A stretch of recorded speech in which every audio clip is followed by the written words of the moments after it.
Thank you. Good morning, everybody. Can you hear me? I walk around, so if I walk around, make sure I drag my mic with me.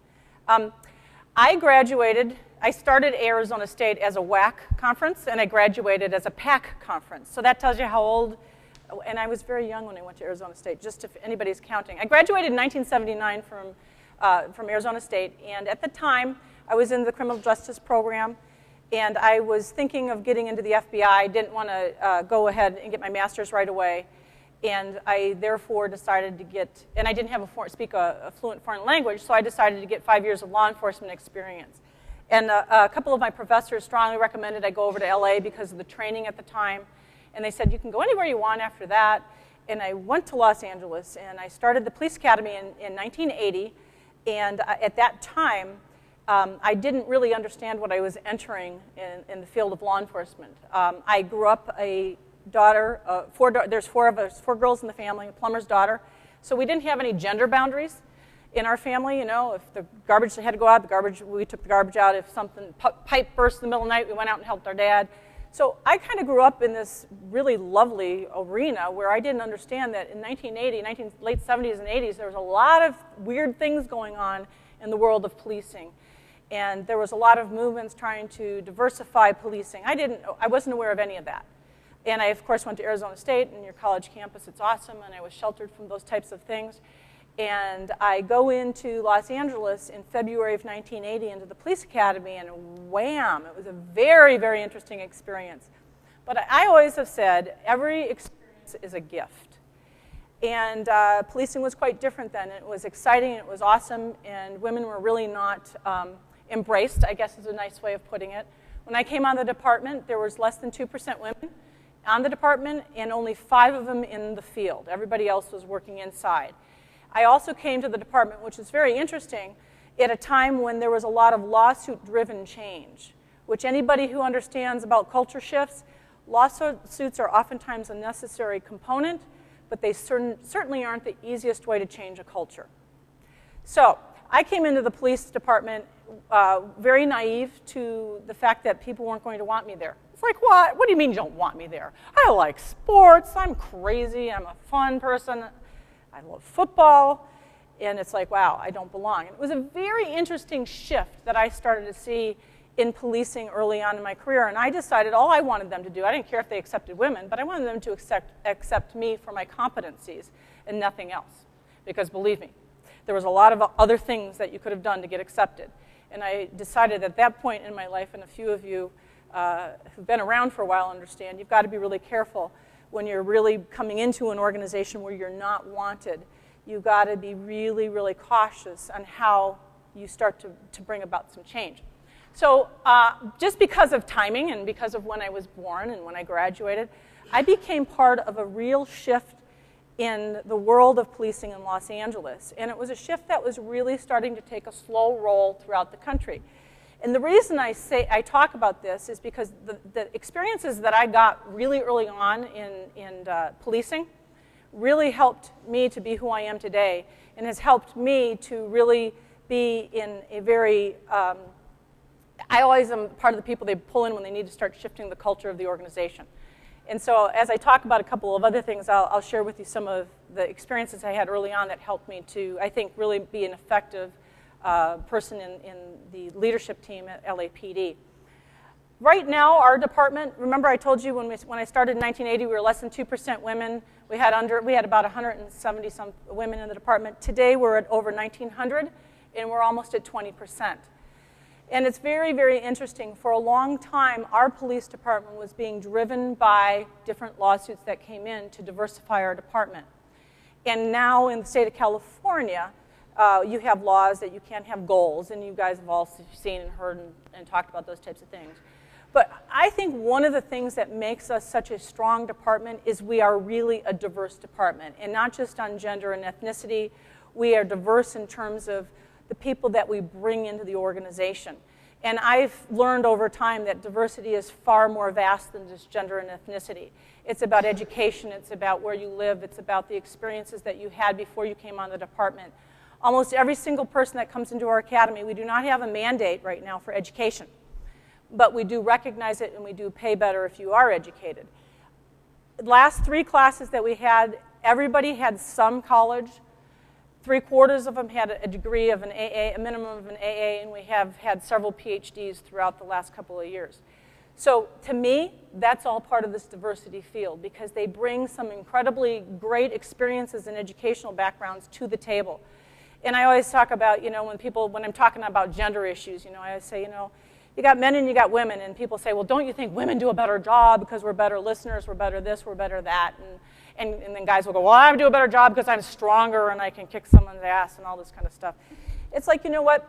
We all have our strengths and our weaknesses, and quite honestly, I think what people used to perceive women's weaknesses to be is really our strengths. I think we are pretty good listeners, and whether it's societal or it's intuitive or whatever it is, I don't know. But I think our strengths mixed with the male strengths become it's like a synergy that happens. I always talk about, I like lemon pepper, we got lemon, we got pepper, and they're both okay by themselves. You put them together and things pop. I mean, it just really brings out the flavor. And that's what diversity does for an organization. And that is why the L.A.P.D., even with all of the laws gone, we really look at focusing on diversity as not setting goals, but just we do it in terms of our recruiting, in terms of when we're getting ready to do promotion, making sure that all of our people in the organization have equal access. Because people used to say, well, you can't take a horse to water and make them drink. I said, yeah, but you got to have water to give them the opportunity to drink. And so I look at it from that perspective.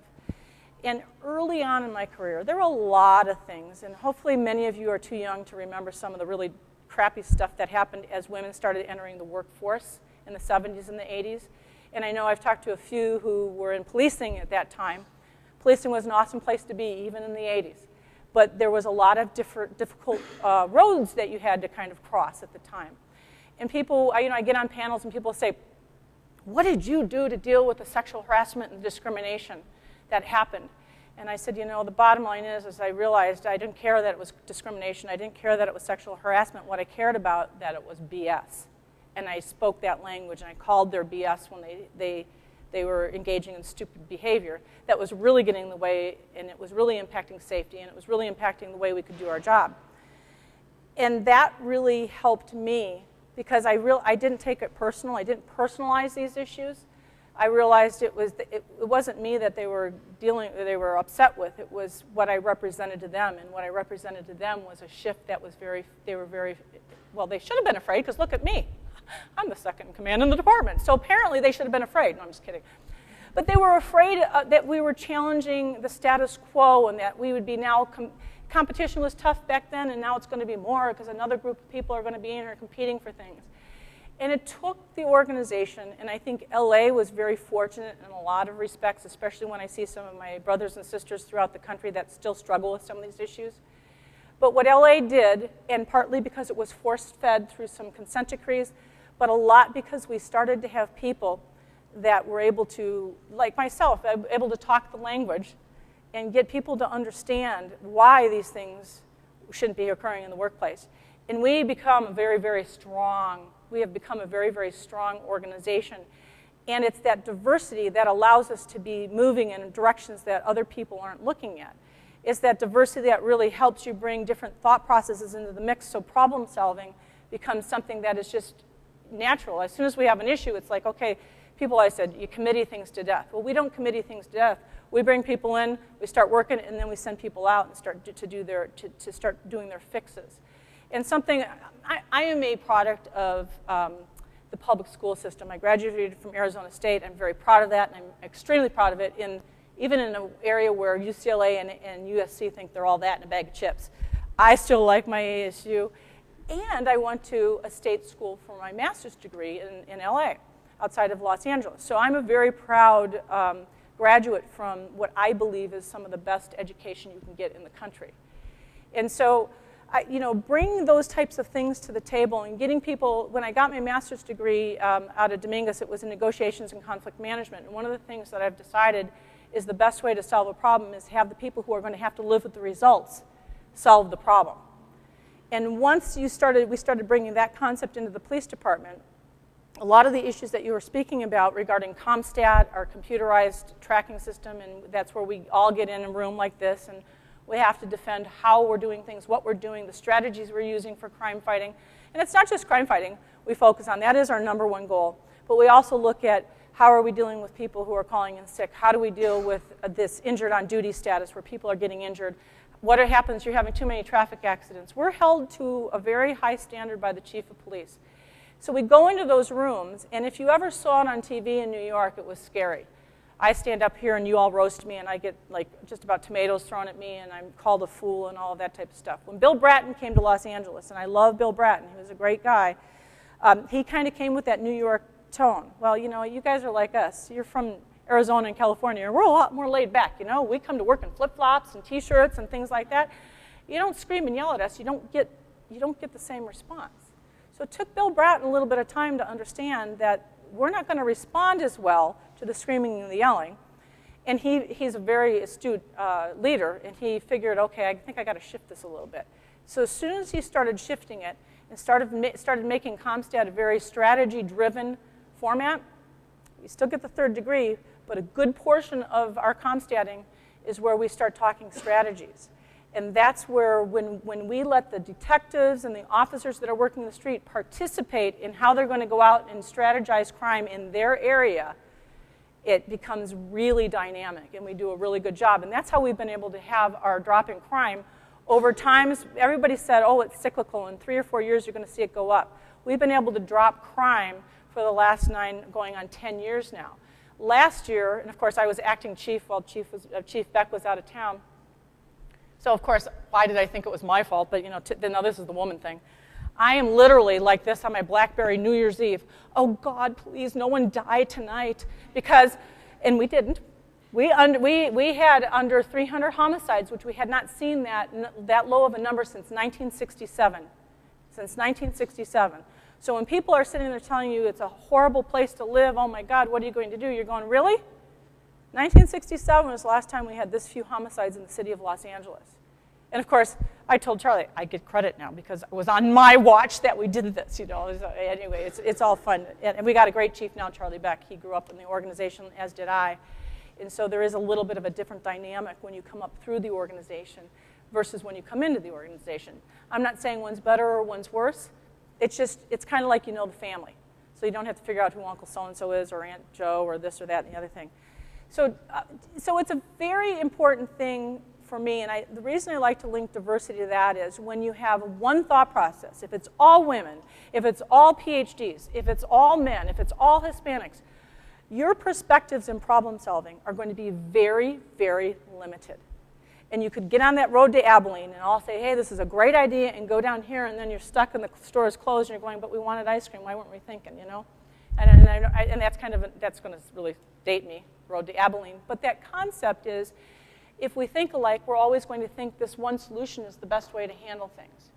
So diversity is really important, and I think where I really learned to value that was really when I was going to college, when I realized my classrooms, with the diversity in the classrooms, how much more I learned than when I was in a class of people that were like me. And that's one of the reasons that I think education, higher education in general for police is important. I actually prefer them to come with a bachelor's, and once they're on the department, go on and get additional education because they can get back out there, because part of diversity is being with more than just police people. Because again, you get a specific mindset. So for us, we really value education, and we try to push it along and try to encourage people. And now in order to promote, you have to have different levels of education. We don't go mandate past a bachelor's, although we really encourage master's degrees. But we do start to say, okay, if you want to be a sergeant, you have to have this many units. And if you want to be a lieutenant, you have to have this many units. If you want to be a captain or above, you have to have a bachelor's. So we value that because we see that value as much as we see gender and ethnicity of value.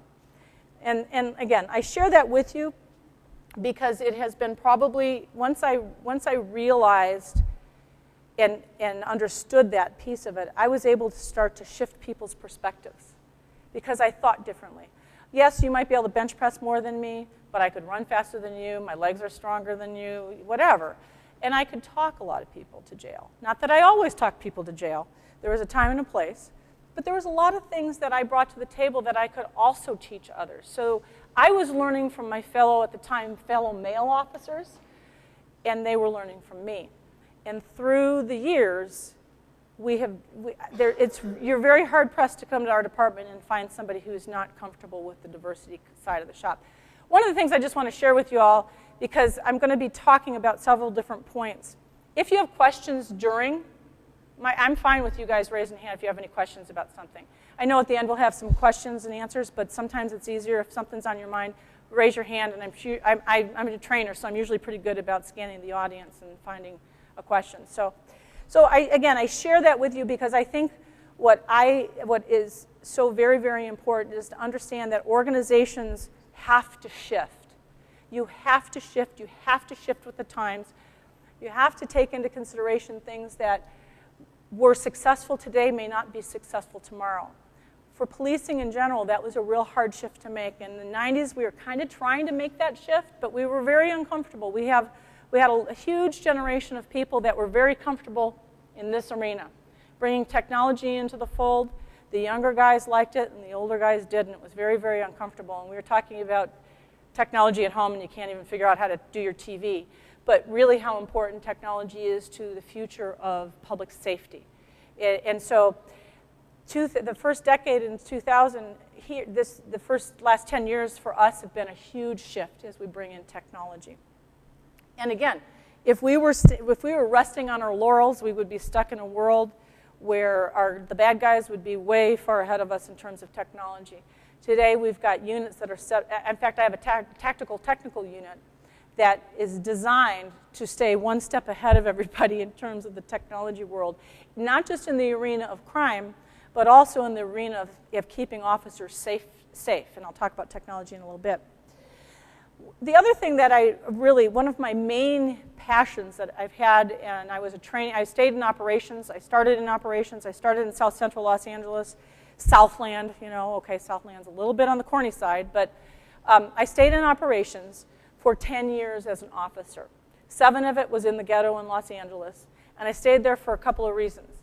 I stayed there because 1, it's a great place to do police work if you like to put bad guys in jail. 2, the people absolutely loved us. In the really expensive areas of LA, they didn't like us, because guess what? All they ever saw us was when we gave them a ticket. South Central loved us. I was telling a few people, my son's working down there now. When he was born, I was working South Central. The ladies in the community gave me a baby shower, for goodness sake. I felt at home. It was very, very tight community. And for Los Angeles, that's hard, because L.A.P.D. polices 473 square miles. And we have 21 divisions, precincts, whatever you want to call them. We call them divisions. We have 21 areas that are sectored in that 473 square miles. I stayed in 77th for many, many years because I liked it. It was more of a community policing type of a process because I knew my borders, I knew the people. I actually literally I left because the old people that I knew were dying, and I'm not very good with that. It was like really sad. Oh, great, Mr. Peters is dead now, and then they have to go sit with the family while the coroner came because they never saw a doctor and all these different things. And I started to leave because it was getting harder for me to say goodbye to some of the people that I had known in the community. It was also a good thing for me to do because I went to another area in the city, and I had no desire to do anything, promote and do all those types of things, because I loved the black and white. That was where my heart was. One of the things I found I liked so much about the black and white is I liked training the new officers coming on the department. Again, remember I talked about that earlier about every experience is a blessing. When I came on the department, new officers were treated very badly, and I think unfortunately that's kind of a reputation. Looking around some people who have policing backgrounds, you're the new guy, you get treated like garbage. And I never really liked that. I thought it was really inappropriate. I came to the table with some stuff. I may not know everything that my partner has with 5 or 10 years on the job, but I certainly have something to offer. And you've got to be kidding me. This is a terrible working environment. I can't learn with you screaming at me. Of course, I didn't tell him that. I thought it in my head. But I said, you know what, this experience, I want to stay in, and I became a training officer with 3 years on the job, and I stayed a training officer for 7 years, so that I could give the new people the opportunity to learn in a good environment. I was tough, I challenged them, I demanded a lot of them, but I made the learning environment very conducive to somebody coming in and picking things up and being able to run with them. Because my thought process was, if you're screaming at a person, and they're so confused that when something's happening, when it's hitting the fan, I'm relying on them for my life. That just made no sense to me. So instead, I reversed it. I was hard on them. I told them my expectations. I challenged them. I fired a few because they just couldn't cut it, but I was always very straightforward with them. And all along the way, my whole goal was to get them and improve them and not to fire them. And a couple of them I had to end up firing. But because of that experience for 7 years where I was a training officer, I became very, very focused on training in general, and again, the organizational training piece. So once I promoted later on, I had about 13, 14 years on, I went as a supervisor, a sergeant, up to training division with, of course, a lofty goal of training the culture of the department, or changing the culture of the department through training. And I actually became rather successful because in the 90s, a lot of mandates started to come into place for policing across the country. A lot of diversity training, sexual harassment training, and all these different things became mandates by a lot of the state agencies that regulate policing. And so, of course, what did they do? I stayed in operations that whole time so I could be a tactics expert. Well, give it to Sandy Jo. She can train anything. You know, it's like, great. So I got domestic violence, which was a big, huge culture shift for how we handled domestic violence. And I can tell you that was huge in the world of policing. The way we dealt with internal discrimination and sexual harassment, huge, huge in the way we do policing. So we started to really look at how we train people. And typically training, and I'm looking at all of you because I'm not, and I'm certainly I don't want to be disrespectful, but how many like those classes where you go into Gamage Hall or one of the big auditoriums and there's 350 people to learn, and you're like going, oh God. I had to do my art history at Gamage Auditorium. I hated it. I slept. They turned the lights down, big screen of pictures, and I'd fall asleep and I barely got out of there with my B. I couldn't learn that way. And in case you haven't kind of figured out, I'm ADD. I mean, literally diagnosed of it. So I like boom, boom, boom, boom, boom, okay? So I need small classrooms. I need this, areas where I can learn. I need it to be real for me. Some people are good in the big auditoriums. Some people are good when you stand up and lecture. I was looking at the way they wanted us to teach discrimination and diversity, and it's like, wow, this stuff is garbage. And these cops, I always say cops come to the department with an ADD personality regardless because that's the excitement of it. I might be going to a robbery in progress here, or a shooting over here, or someone just is in the hospital and was unfortunately a victim of a sexual assault or something, but there's always something different. And that's what drew people to policing. So what makes you think they're going to want to come into a room of 40 or 50 or 60 people and listen to me lecture for 8 hours? It's like, really? Okay, the state, you were pretty stupid about the way you thought this one through. But again, back in the 90s, that's kind of the way people thought. That's how we learned, supposedly. So what I did was I brought all of the different components, all the different learning domains and the specs that the state mandated, and I brought them in, and I brought a group of people, brought a committee that didn't last really long, but people from the field. And what we did was we designed scenario-based training that incorporated all the specs that we needed to do on all these different things. A lot of tabletops. And what I did was I put it into policing stuff, and I spoke their language. And pretty soon people are going, well, yeah, this is BS. Well, yeah, we shouldn't do that. Well, you're right. But what about this person? And then I learned the law. I got to be very, very fluent in the law of discrimination. And I would talk about the two-pronged test. And I don't need to go into all of that with you, but it's like subjectively and objectively, you got this test, you guys. This is about as easy as it comes. We want all of our jurors to do the same test. Yeah, use of force looks really ugly when you just see it in written down in a piece of paper. So subjectively, they'd go, ew, that officer really didn't need to punch him. But objectively, when they look at all the facts and look at what the suspect, yeah, objectively, I guess he needed to do. So I turned the difficult subject matters that were so important for people to understand, whether it was domestic violence or sexual assaults, or that we were dealing with in the field, or the internal stuff that we had. We turned it into stuff they could get, they could understand, and that they became the advocates. Because one of the things I've always said is, Sandy Jo MacArthur, a female, always, and we do have some transgenders on our department, but I've always been female. I am the worst advocate for women's rights. I am the worst in a male-dominated workforce, the worst advocate. The men in the room are the best. So what I did was I set out to get people to be my, and they didn't even know it. I was so good. I would get all these guys to be my moles, to be the ones who were the advocates. And it was really an exciting thing to see him kind of turn. And it's like, it was just as simple as saying, you know what, well, I'm entitled to my opinion that you don't belong here. Well, I'm entitled to my opinion that you're an idiot. But I don't share that with you. That's my business. I said, well, and so it's like, oh, well, okay. And so you start to, so what happens is, I said, the thing is and people would say, I get to have my own values, and you can't change my values, and you can't change what I think. And I said, you're absolutely right. Here's your values, and here's the organizational values. You don't have a right to the job. If you can't park your values at the door and rise to the organizational level of values, then no big deal, go find another job where your values meet their values. And it's like, well, okay, you put it that way, I can't, I guess, okay. People test the system and get in trouble and all that kind of stuff. But what was so beautiful about this is over time, people would start to speak up, and it wasn't the women. So we didn't have to be the advocates. And like I said, those would have been the worst advocates in the male-dominated world. The males were the ones who started to shift. We went in and we did the hard work to show them we could do it. And that was a lot of hard work, and I get that. We put up a lot of crap, and sadly we lost a lot of good women who just didn't want to put up with the crap. But it was the men who really shifted the culture, who started to realize, you're right, this is BS. And yeah, okay, you just beat me in that foot pursuit. And you know what, you're right. You like to write this report, you can write the report. You're getting convictions, you're doing this. And you know what, over time, they shifted. And that, to me, was so valuable. So what we did was they always called me at the time, which really was annoying, touchy-feely instructor. So I had human relations, so I had victimology, I had sexual assault, I had missing persons, I had handling persons with mental illness, I had domestic violence, I had discrimination, I had hate crimes, I had all these things that nobody wanted to teach.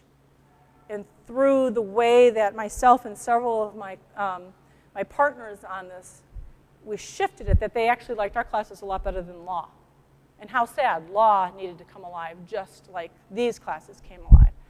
So it was kind of a fun thing. I did all of that. And now reminder, I talk about, and I'm going to say this over and over again, every experience is a blessing. So I'm minding my own business, and people are liking me, and this is how funny it is. I have all this experience in tactics, and I'm teaching all of this stuff. But what I'm doing is I'm infusing tactics with all this stuff. So I'm teaching them domestic violence, but really they're very comfortable because, like, wow, you're right. We're talking about this tactical approach, and I bring in domestic violence, and I bring in why it's so important to listen to the victim, because the victim is the one. If we turn that victim off, we're going to miss cues that are really important for our own safety. So what I did was I started weaving the things they didn't think they wanted to hear in with the things that I knew they wanted to hear, and I would create these incredible tabletops and scenarios, and they liked the classes. So we started to shift people. And then what happens? In the tabletops in particular, these guys start coming up with incredible solutions. Well, because the first thing, well, we just have to keep coming back to this location. So, it's easier if I just tell them pack a bag and move out. And I said, yeah, and how many times that night are you going back? And so you start to get them to start to understand solutions. Well, solutions aren't, and they say, well, solutions aren't always putting them in jail. Well, actually, when you know the law and you know what happens to a second and third time arrest, that arrest, whether they file or not, is so important for the next go around.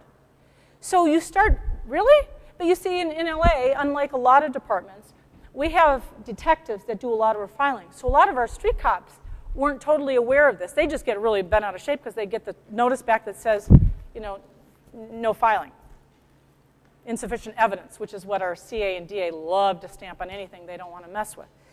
So they would get frustrated, and it's like, it's not worth it. But then when you start to bring detectives and officers together and start sharing knowledge, and you bring them together in a room, pretty soon the detectives are teaching the officers why it is important to put the cuffs on that first night.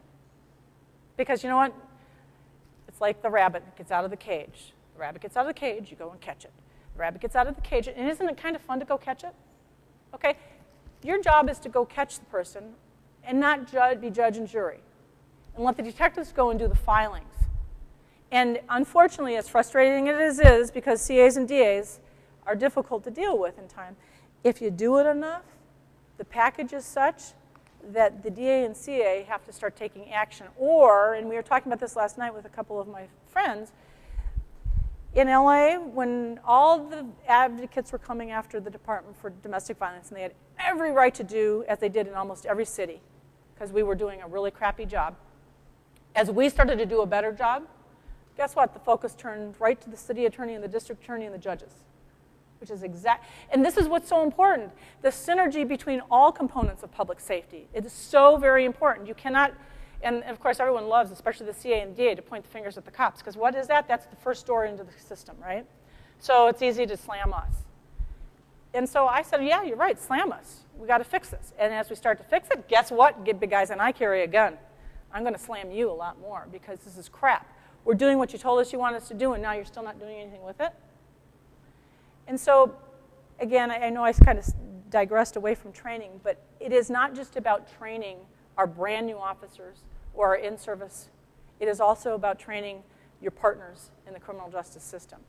However you can do that. In LA, we do a lot of interagency training, interdisciplinary training. We do a lot of community, we call them community academies, where we bring in folks from our communities in, and we teach them about policing. Because as we teach them about policing and teach them about how we really do policing, they become our partners in policing. And they become our eyes and ears, because we have 473 square miles, 4.5 million people, and 960 people on our department to go out there and do policing. So we need everybody. So training became a passion of mine.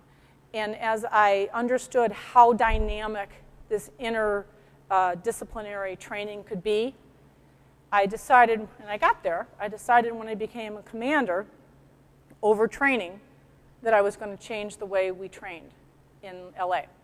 It's not an easy thing. We've been looking at it for many years. We've been looking at it actually since 1995 when I was at training as a sergeant. We looked all over the country. We looked up in Canada. The Royal Mounted Police have a very integrated approach to training. We went there, we studied it, we brought it back. We had chiefs that said, absolutely not, absolutely not, absolutely not. I happened to be in very good favor with Chief Bratton because I was one person, and I guess I didn't really care. I mean, I don't mean that in the wrong way. But my goal in life was to be a watch commander, lieutenant. So everything after that was gravy. So I was a watch commander, enjoying life, doing some training, and doing all these different things. And he sucked me in to be his adjutant while his adjutant went away to the FBI Police Academy, or the FBI 3-month academy. And so I thought, well, geez, I'm going to tell this guy what no one else will tell him. And then I won't have to be his adjutant for very long, because I didn't like being in the adjutant so much. Well, I told him what he didn't want to hear, and unlike the emperor with no clothes, he's like, well, how come no one's telling me this? I said, well, because they're afraid of you. Why are they afraid of you? Because you bite people's heads off. You know, and I literally I had this conversation with him. I said, and you have to understand, in LA, we're the West Coast. We're really like we're really wimpy that way. And in LA, our culture is you bite someone's head off. 20 years later, you remember that person. You never forget. You got this memory that's ridiculous. So I happen to make somebody angry when I'm in 77th in 1987. I got to deal with him until he retires. And that was the culture of Los Angeles back then. So I share all this stuff with him, and he's like, well, you know, okay, I like you. You're staying to be my adjutant for a lot longer. I'm like, oh, God, okay. But I stayed. I loved it. I learned tremendous stuff from Bill Bratton. To this day, we're still friends. He's now a grandpa, and I'm a grandma. A very young grandma, I might add.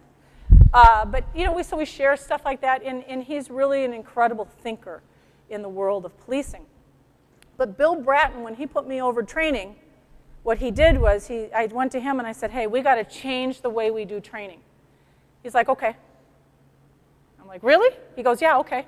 But now, mind you, at the time, we were hiring. Every 4 weeks, I was hiring a class of 50 to 60 recruits. Every 4 weeks, which means I have 13 classes a year. So it's like, wow, it's like, you know, a Boeing 747 flying, and in midair, you're changing everything out, right? And that was his only thing. He goes, SJ, you'll figure it out. If you can anybody can figure it out, you'll figure out how to do this.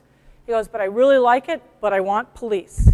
Because he had really connected with Han and then with Villaraigosa, who were our mayors, in terms of upping L.A.P.D's TO'd force, because we were very, in the world of policing, we were very under-policed in terms of our numbers. So I'm like, okay, and me, if someone gives me something, I'm going to take it, even if it feels impossible. I always say, the impossible will take me a day, the miracle will take just a little bit longer. And if you have that kind of attitude, you'll get it done. It may not be perfect, but you'll get it done. So I get a really incredible team together, but now, mind you, I had to deal with state oversight. And state oversight likes check the boxes. They like rooms where 500 people sit in a room and they all get the same information. Because guess what? They got the information. I said, yeah, but if half of them are snoring, then half of them didn't get the information. So we ended up working really, really hard, and we changed the way we do training in our police department. My whole goal was to make as often as possible in their 6 months of training, every day, a day in the life of a police officer. So our halls are streets, and the rooms are numbered. So they immediately start to learn in LA, southeast side of the street is even numbers generally, and then the north and west side are odd numbers. Now that sounds really silly, right? But in 463 square miles, you're trying to find a house in the middle of the night where a shooting just occurred. Those little things help. So just simple things that would become rote, and they wouldn't even realize they're learning these things. So I don't say go to classroom 3, I go to room 202 West 8th Street, and they got to figure it out. So little things like that you start to bring in. And so we start to do the basics of domestic violence. And then, of course, I'm a domestic violence person, so I think I always use that. But today we're going to be talking about the laws of domestic violence. So they start domestic violence, and they get some of the laws. And then they go out and they say, okay, now you're going to be doing some vehicle stops. So they go out and they'll do a vehicle stop, and they run somebody for once. And then they have a domestic violence hit on a warrant on their. So we start to infuse it. And this is how we do training today. A few things, the psychomotor skill pieces, we have to spend a lot of time learning the psychomotor skill stuff, the handcuffing, the arrest and control, the fighting, the shooting, and the driving. But even in those classes, once they learn the basics, they're practicing them all the time in the scenarios they're working throughout the different academies. And so what we used to have, we have 3 academy sites. We have the traditional old academy, that was the one all of us, when there was only one academy. That's at one site. At another site, we have our tactics training, our firearms training, and our emergency vehicle operations training. And then at another site was predominantly our classroom. So what I did was, by doing this, we've now infused it so you don't go, when you're at all the different academies, you actually have components of everything. The only one we don't have is shooting at the one academy because we don't have a range. But we do everything else, and we have weapons that they can carry with them that are inert, so that they can actually deal with robbery in progress calls, things like that, where they're going to have to draw and exhibit the weapon. Because one of the things we found out is if officers understood, if officers understood that in any given moment, things can change from talking very professionally, very nice, to going from that to a deadly force situation, the more apt the officers are going to be able to make that shift immediately in a safe manner in the field. And so one of the things that we found with the old academy, we had a lot of banging and screaming and sir, yes, sir, and all that kind of stuff.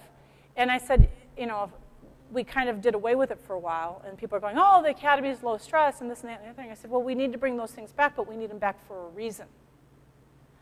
I totally get when you're out and about and people, and if you were, I don't know if you were at our academy, but I know some of you guys go to our academy and you'll see people, what they call stand clear. They'll stand up and they'll greet you. They'll stand really at attention and greet you as you walk by, very professionally, out in the hallways. In the classroom, none of the yelling goes on, because in the classroom is where learning is supposed to take place. So you don't get them in the classroom and they answer a question wrong and then scream and yell at them and humiliate them and make them do push-ups. They're out in the field and they're doing something stupid at PT, yeah, then you can do push-ups. So what we really had to do is shift our teaching culture to understand. I am a firm believer in discipline. I want a disciplined academy, because when the stuff is hitting the fan and I'm out there as the incident commander and I need you guys to go into that building where the shooting is taking place, I don't need you to sit there and be scared to death that you're going to go, what do I do once I get in there? I need you to be confident that you can get in that building and you can take the bad guys out of that building and save all the people, the potential victims that are there. You look at all the things that have happened on campuses throughout the country. I need my officers to be able to go in and take it and not wait, what some of us were talking about, not wait for the SWAT team to get there. There's a long time in policing where cops did all that kind of stuff and then SWAT teams do all that kind of stuff. And now we're in an arena of terrorism where we have to be very cautious. So, and that'll lead into one of the things that I've done within service. So anyway, we shifted our entire academy in the way we do training, and our recruits are coming out much better prepared for the street. Much better prepared for the street. And it's the way we infuse the different types of training that we do. Now I also, so I put about 300 recruits through the academy every year right now. I also am responsible for 9,000 in-service training, employees that have to go to training at various different levels. And so my academy, the main focus, everyone who always thinks it's new recruits, the main focus for me is how do I keep my in-service people up to speed on what's going on. And that's where it becomes so important in shifting a culture, when things need to shift. And again, I was talking to someone before, and we were talking about how, you know, when we were out there, you took care of business, and then slowly SWAT teams came in, and you put set a perimeter up, and for all the right reasons. SWAT can be extremely, I mean, they're suited up differently, and they're trained. But then something called Mumbai happens a couple years back. And I'm looking at Mumbai, and I'm like going, oh my God, you know, the bottom line is, it's my black and white, my guys in the black and white that are going to be dealing with a Mumbai type of an event in LA if it ever occurs. And the reality is, the feds aren't going to be in for at least 24 hours, you know, because the whole thing was lock it down, and you know, Department of Homeland Security folks will come in. It's like, really? They're going to fly into LAX, and how long is that going to take, and how many people will be dead, and they'll have unfettered access to all of these potential victims. If you look at in the Marriott you stayed at a school, at a high school, and so on and so forth. So I trotted down to Chief Bratton again. I said, Chief, we are not prepared to handle a Mumbai type of an incident in Los Angeles. We absolutely are. And now, mind you, think of Los Angeles, think of 4.5 million people, plus the influx of all of our business people at 2 o'clock in the afternoon, and they decide they want to take something at the airport, 20 miles away downtown at the Marriott, 10 miles away at Dodger Stadium. How in the heck, in the heart of LA traffic, which really hasn't gotten all that much better, even with our unemployment rate so high, how in the heck are we going to be able to do that unless everybody in the black and white understands how to deal with these things? So I tell Bratton this, and he's like, okay, I think that's a great idea. You go fix it. It's like, but you know everybody. He goes, well, Sandy Jo, you've got the tactics, and you know, at this point I'm recognized as an expert in tactics, and I do all the use of force boards and things like that in my department. He goes, you just pick the people you know you need to pick and figure it out. So I'm like, well, okay. It's like, great. You know, I start calling, okay, Rick, crap, now this is what I got to do. What do you think? He's like, great, let's do it. So what we did was we picked some of our SWAT guys, some of our guys who had just returned from Iraq and Afghanistan, some of our street guys, because we needed practical, and we get about 25 of us in a room, and the first thing that in probably the history of policing, we had 8 other agencies in the region participating, and as far away as Las Vegas. So we get all these folks in the room, and we got this brain power in the room, and you know, I'm the practical one always. I don't know what that is. And I'm like, this is awesome, but this is really, you guys, got to keep it basic. You guys are talking about all this fancy, because of course I got a lot of SWAT guys in the room, and they're talking about all this kind of stuff, and then some of the SWAT guys are going, but that's what SWAT people do. It's like, yes, Joe, but SWAT people aren't going to be available for some time, so you got to put your SWAT hat over here and bring in your 18-year-old military guy who goes over to Afghanistan and does his job really well. That's what we need to do. So we changed the whole thought process, and we brought in a bunch of really, really incredible people, and we started to design tactics. We call them multiple assault counterterrorism. So MACTAC. Everybody thought it was because my name's Mac. It's not. It's because Chief Bratton loves acronyms, and I had to think of an acronym really fast, so I gave that one up. He liked it. So he tells me, and we're getting ready to go do a press conference with the mayor and talk about all this regional approach. And he goes, and you know this has to be a national model. I'm like, wow, this is awesome. National model, okay, Chief. But he connected me with certain folks, and this MACTAC model that we're talking about for a counterterrorism type of tactics is going across the country. DHS is picking it up. And we are very proud of the fact that we're going throughout the country. Phoenix has come over and sent some of their trainers over to us. We're sending some back over to Phoenix.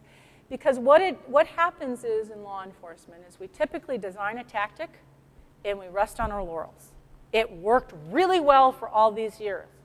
And then you have something happen, and all of a sudden you have to start shifting. And again, the diversity of the people we put together. We got the SWAT guys, the tacticians. We got the guys from Iraq. We got the guys who are up in the organization, so you have a supervisory perspective, because if you let it just to the what we call the police officer twos, the young guys in the field, oh my God, they will be helmeting up on every incident, and people in the city will be freaking out. So those are the types of things that I've become involved with, and I think are really, really important. Now, mind you, I go into this. I got this tactic thing. The other thing that Bill Bratton did, he said, Sandy Jo, we need to have a better feeder pool for our locals in law enforcement. I said, oh, Chief, that's a great idea. He says, so I want you to have a high school on campus. I'm like, what campus? He goes, at one of your academies. I think you should have a high school. And it should be a high school that's integrated with your training, and that these people should become so wanting to be police officers that we keep them out of trouble and they come in when they're 21. I'm like, wow, that's a great idea, Chief, because it was. But I'm like, yeah, this is one of those things that will go away in time. And he told me, now mind you, he tells me in February, I wanted to start in September. Really? Okay. So I thought, there's no way this is really going to happen. Well, I partner with Roberta, who was one of the LA Unified, years ago, she was with LA Unified on the board, which is our school district, LA Unified School District. And Roberta has this incredible ability. She's an older woman now, she's retired, but she's got this incredible ability to raise money, and she absolutely loves and adores youth. In 1995, she and I worked together on and designed and wrote the curriculum for the magnet school, police magnet schools in Los Angeles.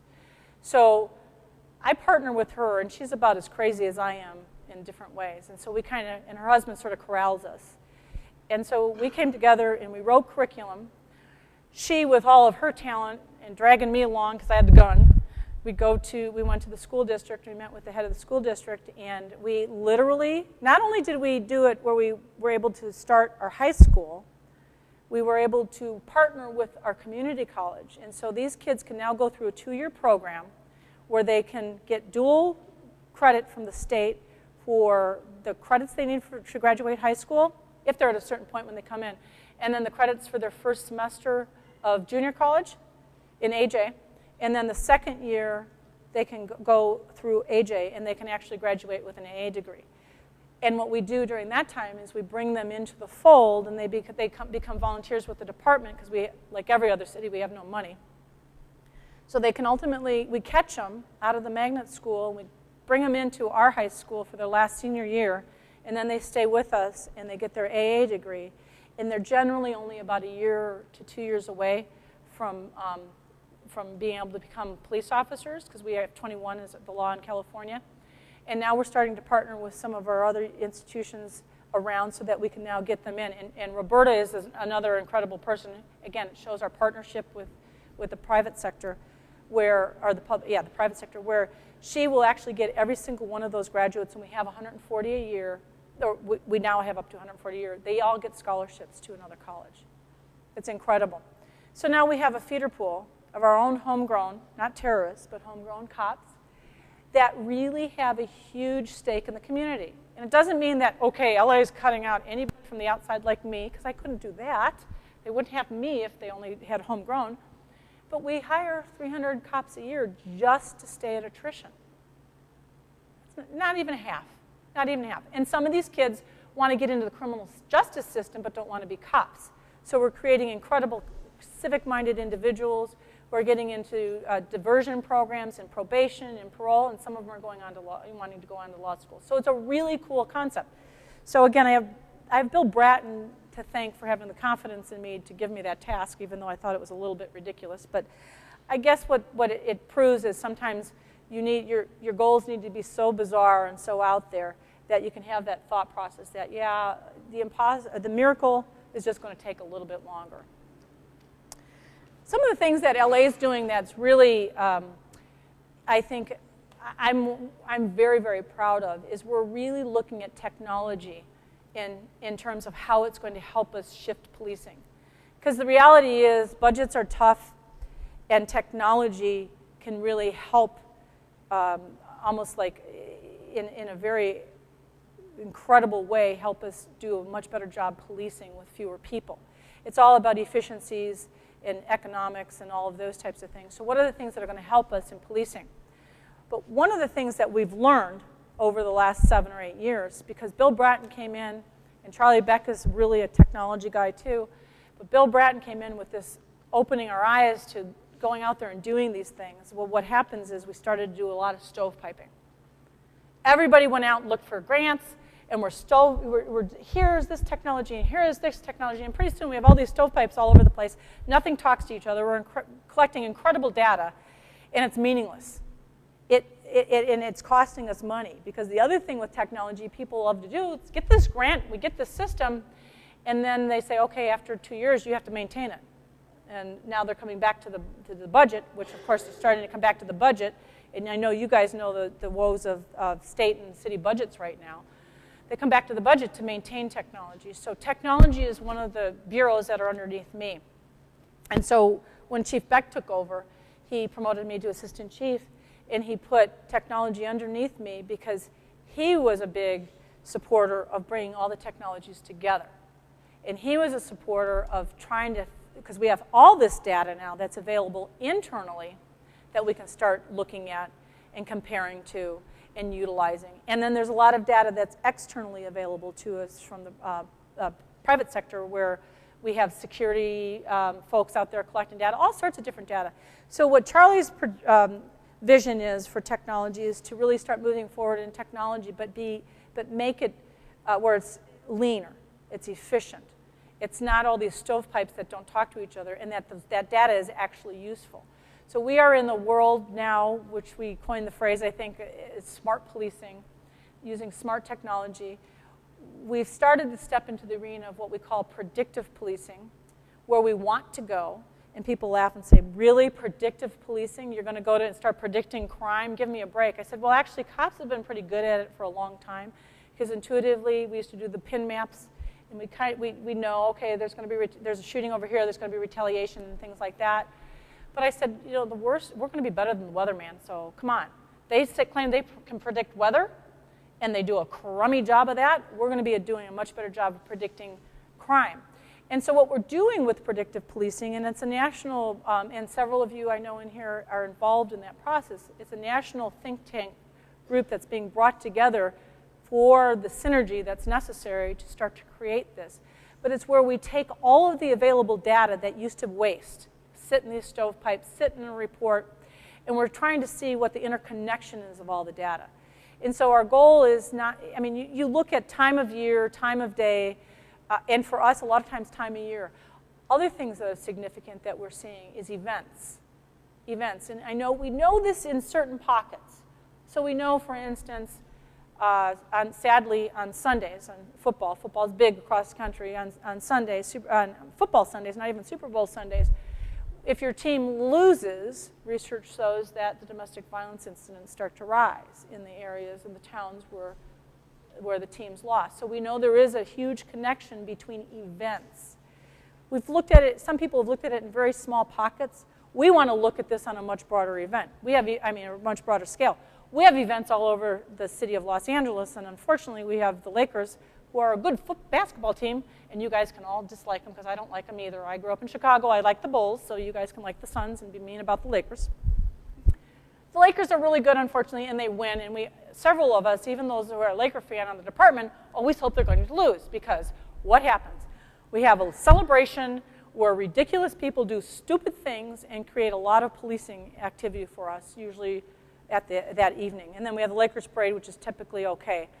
But again, an event that we can predict, we're going to have problems, and we can deploy better. But not only is that event important, we now have several years that the Lakers have won, and we know this corner is problematic, and this on-ramp is problematic, and this area in the city is problematic.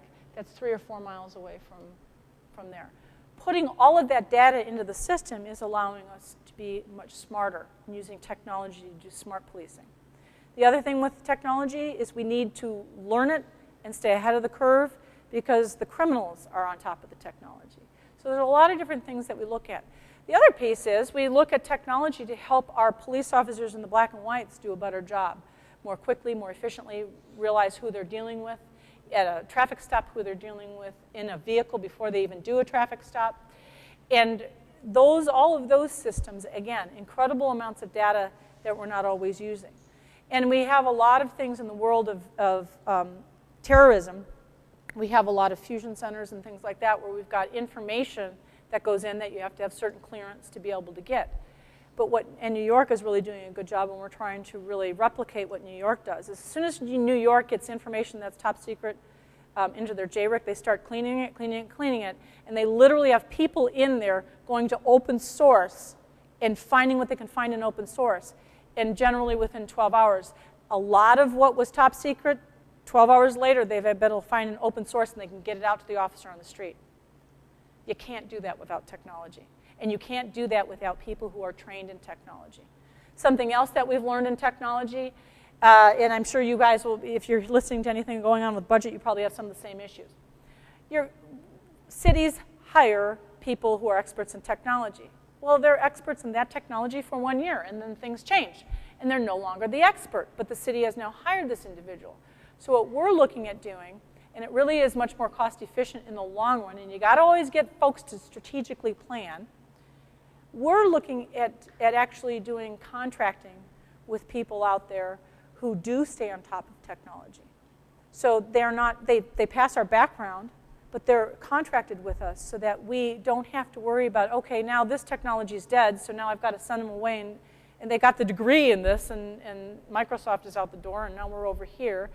So we are learning how to better manage our issues surrounding technology, how to be as smart as we can be in terms of really utilizing technology and maximizing technology and utilizing it in policing. And again, 20 years ago, no one would have even thought this way. But this is the way you have to think today if you're really going to be looking at things. One of the other things that we've done with technology that was as a result of the federal consent decree that we had for constitutional policing. I'm sure many of you have heard about that.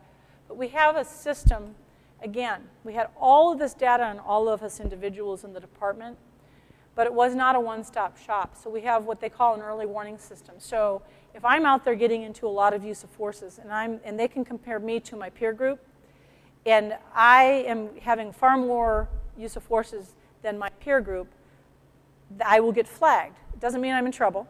It means a supervisor then has to look at what am I doing.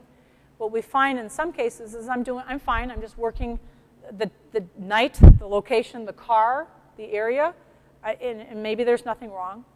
Or maybe I need training. Maybe I go straight to my baton way too fast. Maybe because that's a confidence issue, we don't know.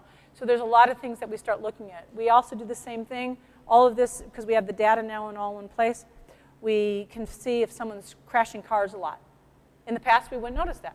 Crashing cars a lot. There's a problem, we send them back to training so that they can get better training. Because not only is it dangerous, but cars are very expensive.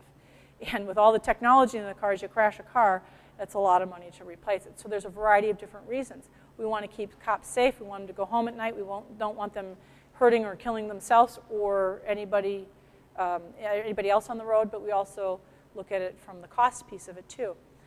Same, likewise, if someone continuously gets complaints, personnel complaints, where the public's complaining about them, if they get more than the average, it pops. It gives what we call an action item, and the sergeant will look at that. So we're utilizing technology for fighting crime. We're using technology to stay ahead of criminals, and we're using technology to help to manage our personnel and give them and correct behaviors that we need to correct before the personnel become problem personnel. So we're using technology in a variety of different areas, and of course, we call it the TEAMS system. It's training, evaluation, and management system. When TEAMS first came on board, everyone's like, oh my God, Big Brother is watching. But it's very interesting now because all the younger generation, that's what they expect.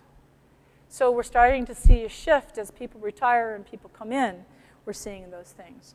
So that's where we're at with technology. A couple other areas that I'm looking at I want to talk about briefly. Constitutional policing.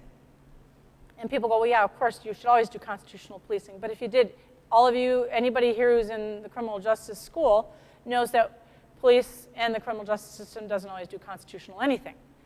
So sadly, if you recall, in the late 90s, L.A.P.D had a huge scandal.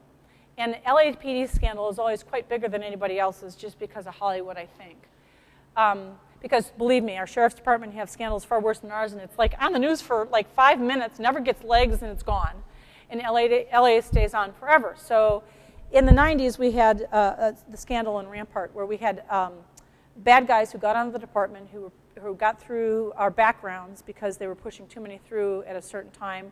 And it was when we were changing laws in the state on what you could look at, what you couldn't look at, what you could have, what you couldn't have, what you could seal, and all those types of things for backgrounds.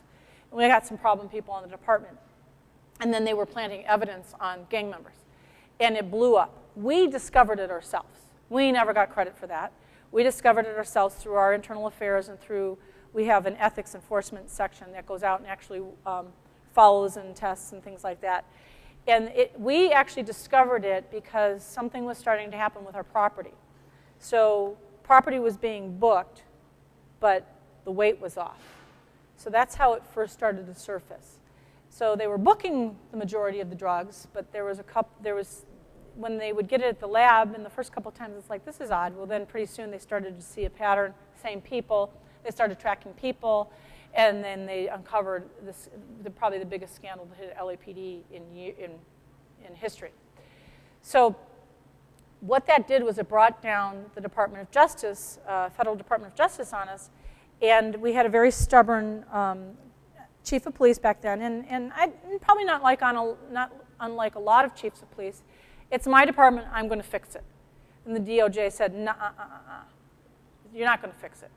We're going to sue you, we're going to take you to court, and we're going to impose this on you. So finally, after a lot of back and forth, the chief at the time decides, okay, we'll come in and we'll do a negotiated agreement. So we had a settlement. We called it the Justice Consent Decree. That really focused on constitutional policing. And the things that the majority of us, me included, thought we were doing well because that's how I did policing, we started to find things out that, this is how you get the slippery slope. This is how the cop on the street doesn't remember the law, doesn't know the laws. I always say, if nothing else, and I know L.A.P.D is not the only one, we finally stopped detaining and arresting witnesses to crimes. We used to say, we'd have a homicide. We'd have this whole, it was in a bar. All you guys were in the bar. Okay, you're staying with us for 29 hours until we get you all on tape because you witnessed a crime. It's like, really? We can't legally do that. But we did it all the time. And in the aftermath, when we started doing the training on this, we always talked about, as much as you want them to participate and help, they are only a witness to the crime.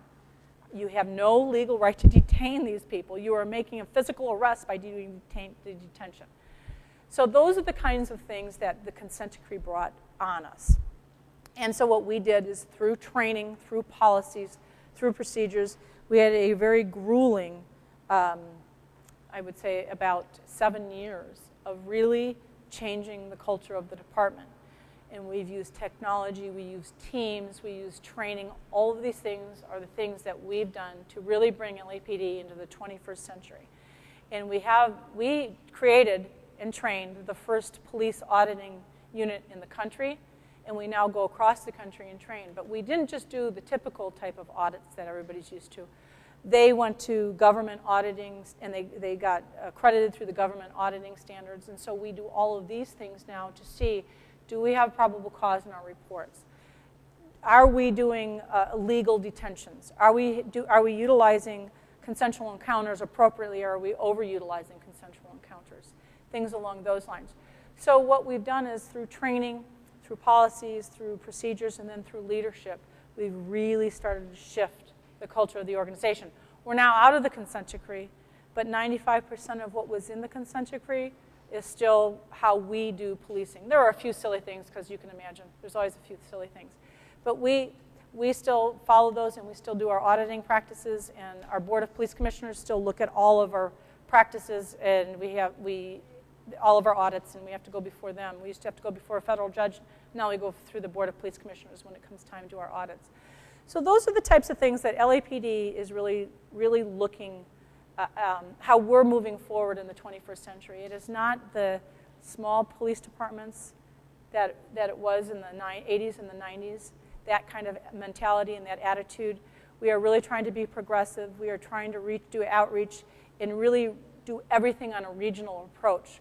Like I said, working with Phoenix, working with Vegas and things like that, because this is how we do a better job. So with that, anything else?